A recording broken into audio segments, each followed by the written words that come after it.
Info berita, Prabowo Subianto secara resmi mengumumkan susunan kabinetnya yang diberi nama Kabinet Merah Putih dengan total 104 anggota terdiri dari 48 menteri dan 56 wakil menteri.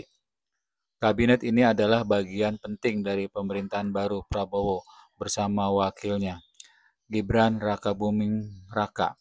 Pelantikan dilakukan pada hari Senin 21 Oktober 2024 dengan menteri dilantik pada pagi hari dan para wakil menteri menyusul di siang hari.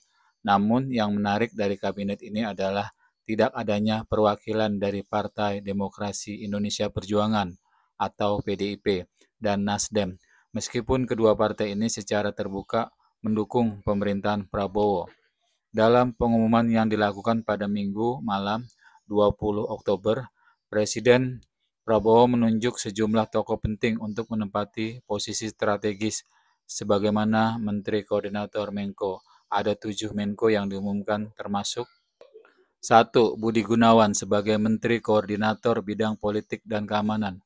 2. Yusril Iza Mahendra sebagai Menteri Koordinator Bidang Hukum, Hak Asasi Manusia, Imigrasi, dan Pemasyarakatan. 3. Airlangga Hartarto sebagai Menteri Koordinator Bidang Perekonomian. 4. Pratikno sebagai Menteri Koordinator Bidang Pembangunan Manusia dan Kebudayaan. 5. Agus Harimurti Yudhoyono (AHY) sebagai Menteri Koordinator Bidang Infrastruktur dan Pembangunan Kewilayahan. 6. Abdul Muhaimin Iskandar sebagai Menteri Koordinator Bidang Pemberdayaan Masyarakat. 7. Zulkifli Hasan sebagai Menteri Koordinator Bidang Pangan. Penunjukan Budi Gunawan sempat menarik perhatian publik, terutama karena ia dianggap dekat dengan PDIP.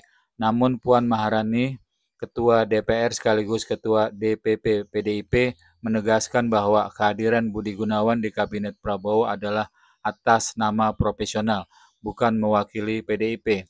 Dalam keterangannya, Puan juga menyatakan bahwa PDIP memilih untuk tidak menempatkan kader di kabinet, namun tetap berkomitmen mendukung penuh pemerintahan Prabowo Gibran, baik di pemerintahan maupun di parlemen. Hal ini menurut Puan dilakukan demi kepentingan bangsa dan pembangunan Indonesia ke depan. Nasdem juga mengambil posisi yang sama dengan PDIP, yakni tidak menempatkan kader di kabinet. Saan Mustafa, Wakil Ketua Umum Nasdem, menyatakan bahwa meskipun Nasdem tidak mengirim kader atau profesional ke dalam kabinet, partai tersebut tetap memberikan dukungan penuh tanpa syarat kepada pemerintahan Prabowo. Saan juga mengingatkan kembali pertemuan antara Ketua Umum Nasdem Surya Paloh dengan Prabowo Subianto beberapa waktu yang lalu. Dalam pertemuan itu, Surya Paloh kembali menegaskan komitmen Nasdem untuk mendukung Prabowo tanpa mengajukan syarat, termasuk tidak meminta kursi menteri. Ketidakhadiran PDIP dan Nasdem dalam Kabinet Merah Putih ini sempat menimbulkan spekulasi mengenai dinamika politik di dalam koalisi pendukung Prabowo. Namun, kedua partai telah menegaskan bahwa meski tanpa posisi di kabinet, mereka tetap mendukung penuh setiap kebijakan dan program pemerintahan Prabowo Gibran. Puan Maharani bahkan mengatakan bahwa kerjasama tidak harus diwujudkan dalam bentuk jabatan kabinet, melainkan bisa dilakukan di berbagai sektor lain untuk mendukung pemerintahan yang stabil dan kuat. Dengan susunan kabinet ini, Prabowo Subianto memulai babak baru pemerintahannya, membawa nama-nama tokoh yang dinilai berpengalaman dan mampu menghadapi tantangan ke depan. Namun, fokus utama pemerintahan ini tetap bagaimana menciptakan kolaborasi antara partai dan antar figura politik untuk memperkuat visi pembangunan nasional. Dukungan PDIP dan Nasdem meski tanpa kursi menteri diharapkan bisa menjadi penguat bagi pemerintahan baru ini untuk bergerak cepat dalam mewujudkan program-program prioritas nasional.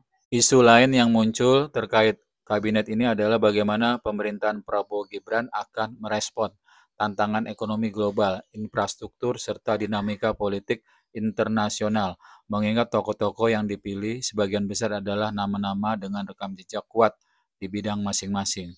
Misalnya Airlangga Hartarto yang kembali dipercaya menangani perekonomian, diharapkan mampu menjaga stabilitas ekonomi di tengah ketidakpastian global.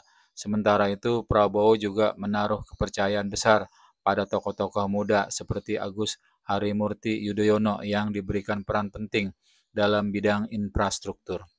Dengan berbagai latar belakang tokoh di kabinet ini, Prabowo Subianto tampaknya ingin menciptakan keseimbangan antara pengalaman dan inovasi untuk menghadapi tantangan besar di masa depan. Kabinet ini juga menjadi refleksi dari strategi politik Prabowo yang ingin melibatkan berbagai kalangan, baik dari partai koalisi maupun profesional yang dianggap mampu menjalankan visi pemerintahan.